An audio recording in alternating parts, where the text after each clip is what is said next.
आज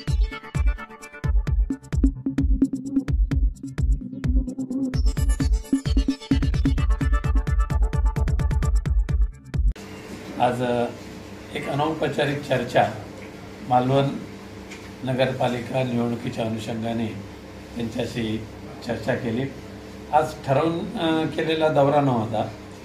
माननीय भाई गोवेकर यांची एक सदिच्छा भेट घेण्याच्या उद्देशाने मी आलो होतो आणि त्यामुळे या पदाधिकाऱ्यांशी अनौपचारिक चर्चा करत असताना आपल्याशी सुद्धा बोलावं अशी मनामध्ये इच्छा झाली आणि म्हणून आपण तातडीने सर्व कामं बाजूला ठेवून इथे आला त्याबद्दल मनापासून आपले आभार मानतो।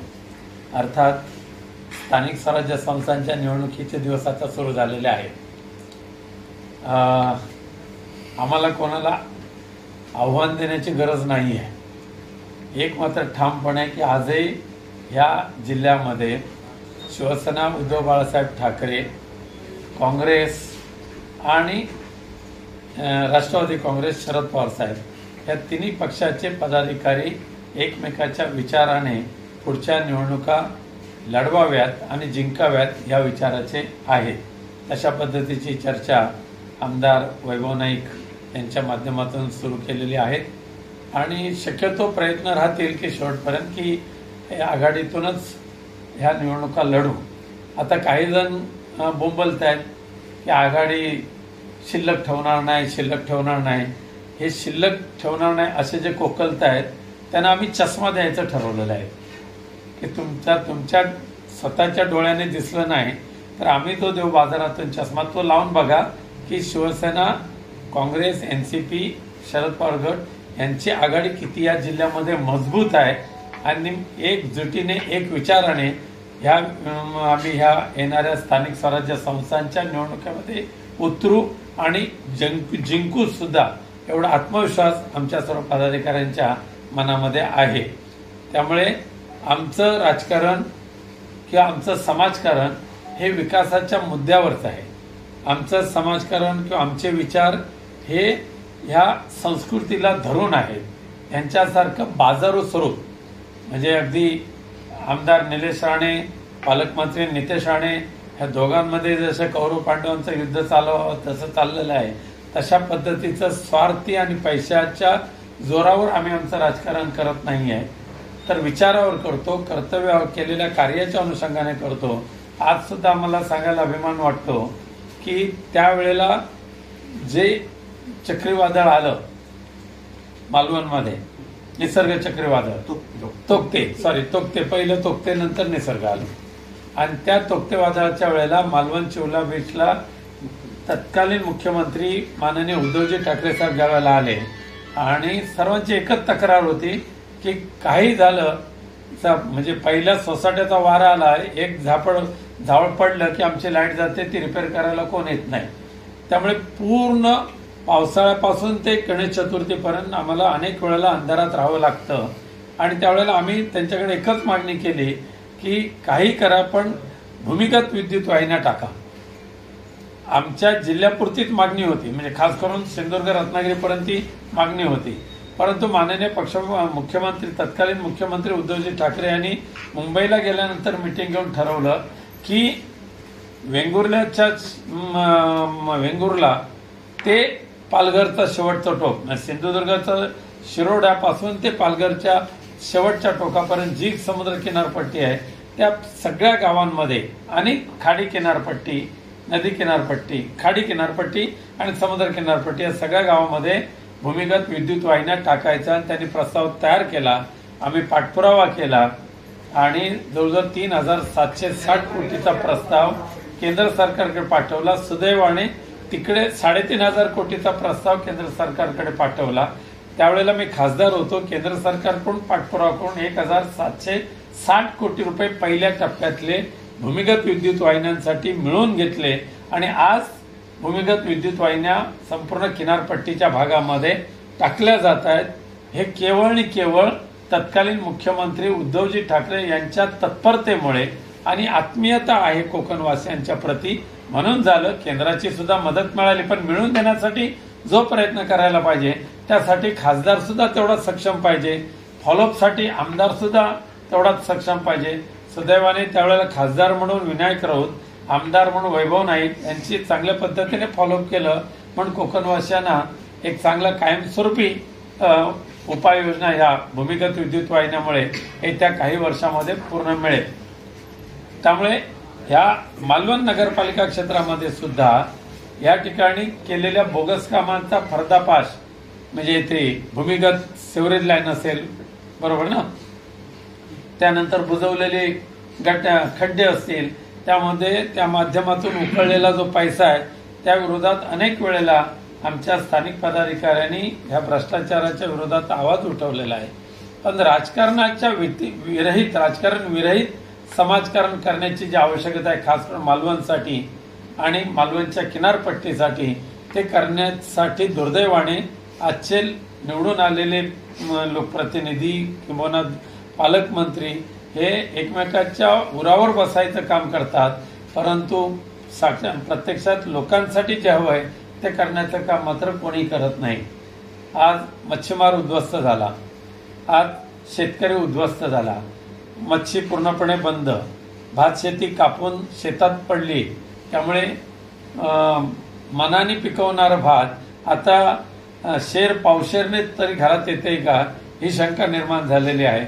अशा वेळेला पश्चिम महाराष्ट्र, मराठवाडा असेल किंवा विदर्भ असेल, उत्तर महाराष्ट्र असेल, इथल्या पावसाने नुकसान झालेल्या बागायतदारांनी शेतकऱ्यांसाठी हजारो कोटीचं पॅकेज जाहीर केलं, परंतु कोकणामध्ये उद्ध्वस्त झालेला जो भात शेती उत्पादक शेतकरी आहे त्याच्यासाठी मात्र अद्यापही साधे पंचनामे सध्या परिपूर्ण झालेले नाहीत आणि नुकसान भरपाईचा आकडा सुद्धा आलेला नाही.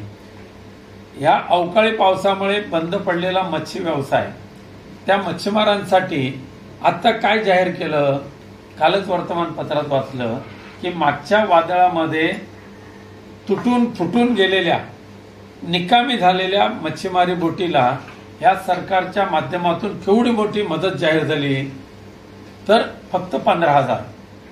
मग संपूर्ण निकामी झालेल्या बोटीला फक्त 15,000, दुरुस्तीसाठी आवश्यक असलेल्या बोटीला 6,000, एक जाळं गेलं तर 2,500. त्यामुळे थट्टा करताय का तुम्ही मच्छीमारांची? 15,000, 25,000, 15,000, 4,000, 3,000 देऊन या मच्छीमारांची थट्टा करणाऱ्या सरकारला या येणाऱ्या स्थानिक स्वराज्य संस्थांच्या निवडणुकीच्या माध्यमातून हे सगळे मतदार कोकणातले धडा शिकवतील अशी मला खात्री आहे. आणि पुनश्च एकदा सांगतो की आज तरी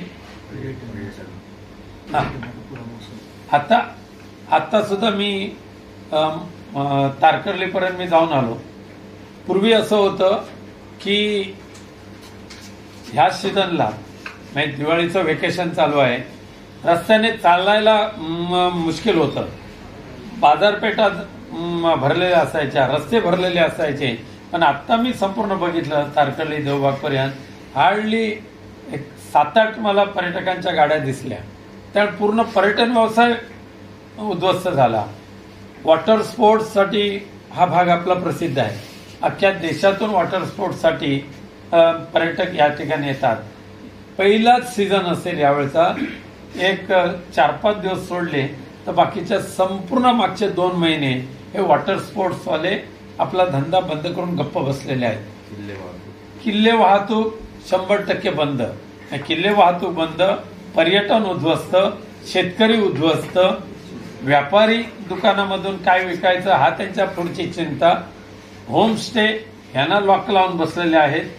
उलट स्मार्ट मीटर बसवण्याची त्यांना घाई झालेली आहे. ज्यांचं बिल 2,000 रुपये यायचं त्यांच्याकडे स्मार्ट मीटर बसवल्यानंतर 5,500 रुपयाचं बिल आलेलं आहे, 5,500 रुपयाचं. त्यामुळे लुटायचं, लुबाडायचं आणि त्याच्या उलट गरजवंतांना मदत करायची सोडून फक्त ड्रग्जचा अड्डा म्हणजे सिंधुदुर्ग जिल्हा अशी आता सिंधुदुर्ग जिल्ह्याची ख्याती झालेली आहे. सिंधुदुर्ग जिल्ह्याची ख्याती झालेली आहे. बांद्याच्या बॉर्डरवर पकडतात कधीतरी आठवड्यातून एकदा गाडी, परंतु त्याच्या 100 पटीने गोव्यातून गोवा बनावटीची दारू ही सिंधुदुर्ग आणि रत्नागिरीमध्ये येते. गोव्यातून अनेक प्रकारचे ड्रग्ज सिंधुदुर्ग जिल्ह्यामध्ये येतात. पुनश्च एकदा शाळकरी विद्यार्थ्यांना त्या ड्रग्ज सप्लाय करण्याचं माध्यम म्हणून शाळकरी विद्यार्थ्यांचा वावर केला जातोय. इथले पालकमंत्री नौटंकी करतात आणि कुठेतरी जुगार अड्ड्यावर छापा टाकण्याचा प्रयत्न करतात. म्हणजे जे काम पोलिसांनी करायला पाहिजे ते काम पालकमंत्र्यांनी करायची गरज काय? याचा अर्थ तुमच्या शब्दाला पोलीस किंमत देत नाही असा त्याचा अर्थ होतो. परंतु त्या ज्ञानबाची मेघ अशी आहे की कणकवलीला ज्या जुगार अड्ड्यावर छापा मारला गेला त्यांच्या दुर्दैवाने तो कार्यकर्ता काँग्रेसचा म्हणजे भाजपचाच, आणि त्याने सांगितलं साहेब आम्ही तुमचेच कार्यकर्ते आहोत. पण तरी सुद्धा ठीक आहे, पोटा पाण्यासाठी जो कोण काय करतो त्याच्या अवैध काम असेल तर बंद करायची ताकद तुम्ही पोलिसांना द्या. पण पालकमंत्र्यांनी जाऊन तिथे नौटंकी करायची, अरेतुरेची भाषा करायची आणि नंतर ऐकिवात येत आहे की काही दिवसानंतर पुन्हा एकदा साधारण 1-1.5 महिन्यानंतर पुन्हा एकदा सिंधुदुर्ग जिल्ह्यातल्या मटका अड्डे चालू झाले. फक्त हप्त्याची रक्कम 5 पटीने वाढली. दुसरा महत्वाचा जो विषय आहे फळपीक विमा योजना. आज मुख्यमंत्री ओरडून सांगतात, कृषी मंत्री सांगतात, पण फळपीक विमा योजनेचा फायदा सिंधुदुर्ग जिल्ह्यातील किती बागायतदारांना झाला? आंबा बागायत असतील, काजू बागायतदार असतील, नारळ असतील, सुपाऱ्या असतील, किती बागायतदारांना झाला त्यांनी दाखवून द्यावं. यादी जाहीर करावी की आंबा उत्पादकांना आम्ही एवढी किंमत फळपीक विम्याच्या माध्यमातून मिळवून दिली. एकही नाही. केवळ स्वतःची टिमकी वाजवण्यासाठी रोरो सर्व्हिस चालू केल्याची दाखवायची, पण रोरो सर्व्हिस इथे आली की नाही ती मलाही काही कळलेलं नाही अजून. आणि रोरो सर्व्हिसचं म्हणजे भीक नको पण कुत्रावर अशा पद्धतीची. मग नितेश राणेंच्या स्वतःच्या स्वार्थासाठी रोरो सर्व्हिस चालू करत असताना मुंबई गोवा राष्ट्रीय महामार्गाची दुरावस्था. आज प्रत्यक्ष सिंधुदुर्ग जी जिल्हा केंद्र आहे, त्या जिल्हा केंद्रामध्ये तुम्ही चांगल्या 4 व्हीलर गाड्या तर सोडात, पण सायकल चालवताना सुद्धा मुश्किल झालेली आहे, 2 व्हीलर चालवताना मुश्किल झालेले आहे. अनेकांना पाठीचे विकार घडलेले आहेत. ज्या जिल्हा केंद्रातले रस्ते हे पालकमंत्री दुरुस्त करू शकत नाही त्यांना जिल्ह्याच्या विकासाच्या दृष्टीने बोलण्याचा नैतिक अधिकारच नाही. आम्ही अथक प्रयत्नातून पुनश्च एकदा सिंधू रत्न समृद्ध विकास योजना माननीय तत्कालीन मुख्यमंत्री उद्धवजी ठाकरे यांनी एका बैठकीत मंजूर केली. आणि ह्या सिंधू रत्न समृद्ध विकास योजनेचा ही जे नाव आहे त्या नाव सुचवण्याचं काम मी, आमदार वैभव नाईक आणि आमचे नागेंद्र भट यांनी केलं. आणि त्याच ठिकाणी तत्कालीन मुख्यमंत्री उद्धवजी ठाकरेंनी त्याला मान्यता दिली आणि भरीव आर्थिक तरतूद दिली. आज सिंधू रत्न समृद्ध विकास योजनेच्या माध्यमातून काय केलं जातंय तर स्वतःचे जे कोण असतील त्यांच्या फार्म हाऊसला इलेक्ट्रिसिटी देणं, त्यांच्या फार्म हाऊसला रस्ता करून देणं. पण लोकांच्या जीवनोपयोगी जी योजना राबवायला पाहिजेत, महिला बचत गट असतील, मच्छीमार बचत गट असतील, यांच्या बाबत मात्र काही केलं जात नाही.